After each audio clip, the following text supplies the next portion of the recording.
Okay, hi. In this writer's workshop mini lesson, we're going to be talking about how to write a microstory for your essay. My special guest is Lily. Hello. Okay, so let's get started. So, Lily, in our essay, we were talking about the structure, and right now you're on your reasons and your evidence. Is that correct? Yes. Okay. And you have really strong reasons. You have 3 really strong reasons, and you even have your evidence. And let's again show our viewers that, look, she has all the evidence, but now we're thinking, I might have too much evidence, or the kind of evidence that I have is just turning out to be too long, right? Because we're looking at your draft, and it looks like you have a great draft. There's a lot of details, and we're thinking like maybe I don't need as many details. So maybe my stories that I'm writing for my evidence, maybe they're not really micro, maybe they're actually stories. So I have to learn how to make it into a microstory, which is a short story, right? Okay, so when we're thinking of microstories, we're still thinking about the things that we learned in the first unit. So the 3 important things to include in a story, see if you can guess by my pictures,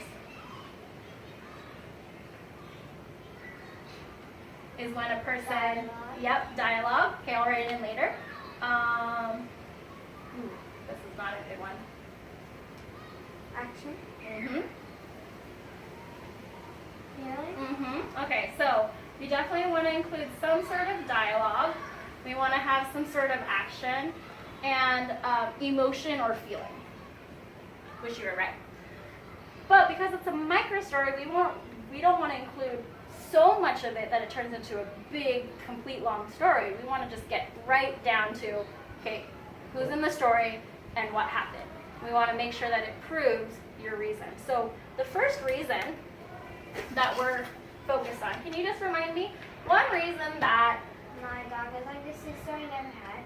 is that She will always play with me. she will always play with me, right? And now we're just focused on your first piece of evidence. So let me just write evidence A. And the first piece of evidence you had was that she likes to play with you in, was it in the mornings? Yeah. Okay, so I'm just going to write plays in morning with me. Okay, so just like we know, we like to just orally tell our story just to get all of our ideas out there, and then we can maybe write in the air as we're telling the story, and then we'll get it down onto our paper or our whiteboard. So as you're telling the story, go ahead and write it in the air for me. I don't want you to focus on this yet, although I know that you're an expert because we already finished Unit 1, but what I want you to just focus on is the characters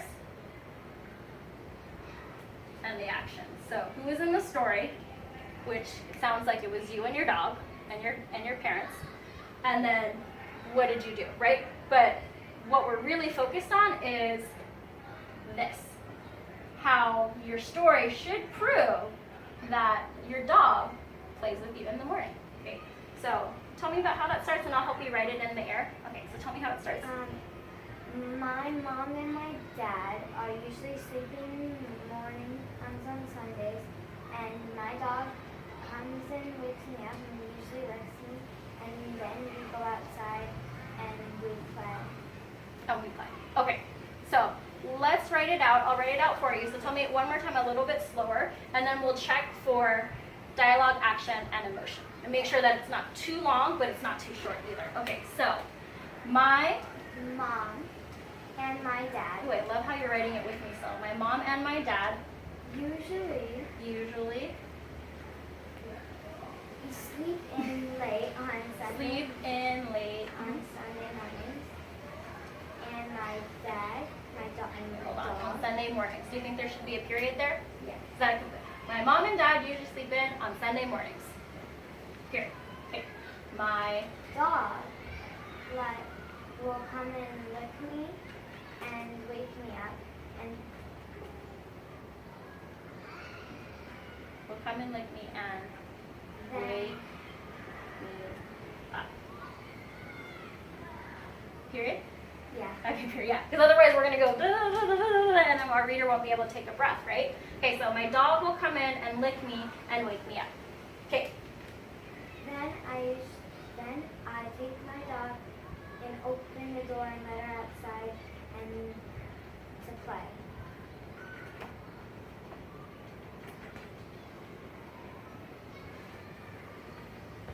I like it. Okay, so pretty short. Yeah, 3 sentences. I think that's a good microstory. Let's just check to make sure it's a quality microstory and that there's some dialogue. Well, I know there's no dialogue because there's no dialogue marks or right talking marks. So is there a place where we can add dialogue that would help the story?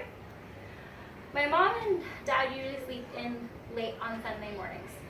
Well, if they're sleeping, they're probably not talking, right? So my dog will come in and lick me and wake me up. Yeah. What could you say? I'm coming. Okay, I'm coming. I say, okay, I'm coming. What's her name again? Alyssa, that's right. I'm going to spell it this way. I don't know how to spell I it think either. that's it. Okay. Okay, I'm coming, Alyssa. Maybe an exclamation like, okay, I'm coming, Alyssa. Okay, let's do a check. Then I take my dog and I let her outside to play. Action? Yeah? Yeah. Okay. I think I would recommend maybe using some other more like spicier, juicier words for maybe like playing or going outside or waking up. But for the most part, yeah, you have action. Emotion? Okay, what could we add to this to talk about like how you feel or how your dog feels? Then I take my dog and let her outside to play. She feels happy to get outside. She feels happy to get outside. I would even, can I add on? Okay. As to help you out with some feedback, I would even say because you're focused on playing in the morning, I might say she feels happy to play outside, even more specifically In the morning. right? Because really this microstory is supposed to help with what?